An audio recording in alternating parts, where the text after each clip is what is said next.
Assalamualaikum warahmatullahi wabarakatuh Bapak. Perkenalkan, nama saya Rismatia Yuniar dari Prodi D3 Keperawatan Universitas Muhammadiyah Riau. Baiklah, di sini saya mencoba menganalisis dari hasil wawancara saya yang saya gabung video ini dengan hasil wawancara kemarin dengan Pak Ustadz Amri. Di sini saya mendapatkan kesimpulan bahwasannya syirik itu adalah sifat yang mempersekutukan Allah, yakni ada selain Allah yang mereka sembah atau yang mereka ibadati, itu dinamakan syirik, baik itu ibadah mahdo ataupun ibadah gairu mahdo yang ditentukan atau kalau mahdoh itu ialah ibadah yang udah ditentukan, udah diwajibkan lebih tepatnya, dan gairu mahda seperti berdoa atau berminta kepada selain Allah itu yang dinamakannya syirik. Jadi seorang manusia itu meminta atau berdoa atau menyembah selain Allah itu dinamakan syirik. Jadi kita tidak boleh menyembah dari selain Allah. Dan saya mengambil beberapa contoh syirik yang saya tanyakan kepada Bapak Ustadz itu, yakni diantaranya jika ada yang sakit dan selalu berobat ke dokter namun tidak kunjung lekas sembuh, setelah itu yang sakit ini dibawa ke dukun dan dia sembuh, itu dinamakan syirik karena dia percaya bahwa ada yang menyembuhkan dia selain atas izin Allah, dan kecuali dia berobat di tempat orang yang cara pengobatannya menggunakan kalimat Allah yang membantunya. Seperti contoh yang dari penjelasan Pak Ustadz Amri kemarin, pada zaman dahulu itu ada sahabat Rasulullah, itu 3 sahabat yang datang ke kampung, dan kepala suku di tempat itu sakit dan meminta obat kepada para sahabat ini. Kemudian sama yang 3 orang ini dibacakan surah Al-Fatihah dan akhirnya kepala suku tersebut sembuh. Mereka dikasih kambing dan dibawa pulang, kemudian dilaporkan kepada Rasulullah. Terus Rasulullah ini berkata, "Gak boleh, karena mereka ini memakai pertolongan kepada Allah dengan mengucapkan Al-Fatihah dan lain-lain. Tapi jika memakai dukun atau mantra itu dinamakan syirik dan itu haram." Jadi intinya tidak ada sesuatu baik itu di langit ataupun di bumi yang bisa mendatangkan mudarat kecuali hanya izin Allah. Jadi tidak ada yang semua itu mendatangkan kemudaratan, dan tidak bisa menolak kemudaratan itu kecuali hanya Allah yang bisa mendatangkan itu.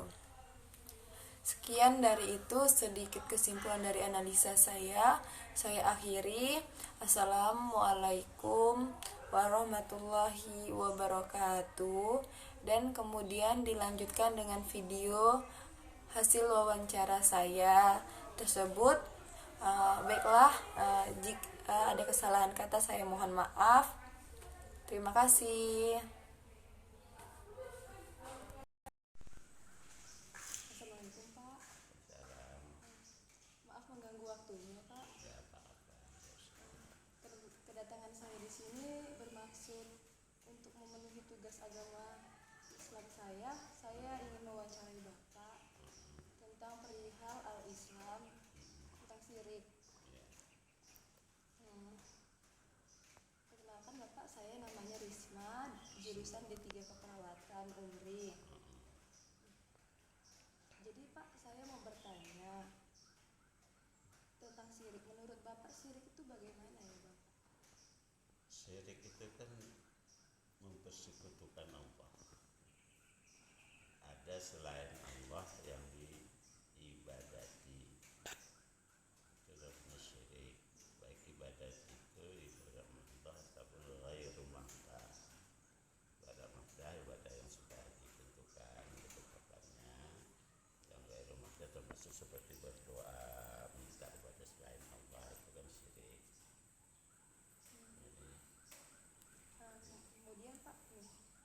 kita atau saudara kita sering kehilangan barang, terus tuh barangnya tuh nggak pernah jumpa, terus kita itu ada kenalan dengan paranormal atau sejenisnya itu, dan katanya paranormal itu bisa menemukan barang kita, itu termasuk syirik juga gitu, Pak? Dilihat dulu paranormalnya itu apakah orang yang musyahadah atau dukun. Kalau dia seorang dukun termasuk musyrik, tapi kalau orang yang musyahadah yang dia minta pertolongan kepada Allah, kemudian Allah berikan petunjuk dia, itu termasuk yang hal yang dibolehkan. Karena ada orang-orang yang bisa musyahadah.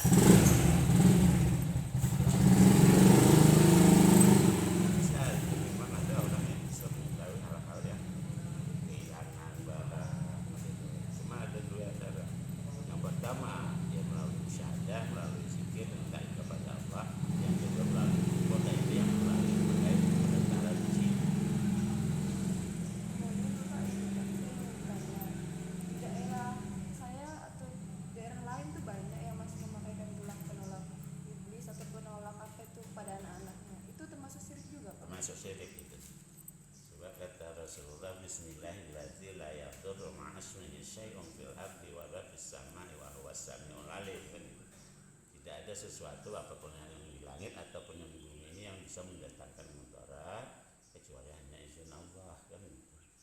Jadi semuanya itu tidak akan lagi bisa mendatangkan kemudaratan dan tidak juga bisa menolak kemudaratan itu kecuali hanya Allah. Oleh karena itu termasuk musyrik. Ya, ada anak yang dikasih tulang ikan gitu. Ada yang tertangkal-tangkal di sini, jimat-jimat, itu termasuk syirik. Kemudian Pak, itu misalnya ada orang yang sakit demam terus berobat itu ke dokter tapi nggak sembuh-sembuh, terus dibawa ke dukun kampung, setelah berobat dari situ sembuh, Pak, itu termasuk syirik juga nggak, Pak? Dilihat dulu dukun kampungnya itu apakah dia pakai jin atau dia pakai kalimat-kalimat Allah yang mengobati itu.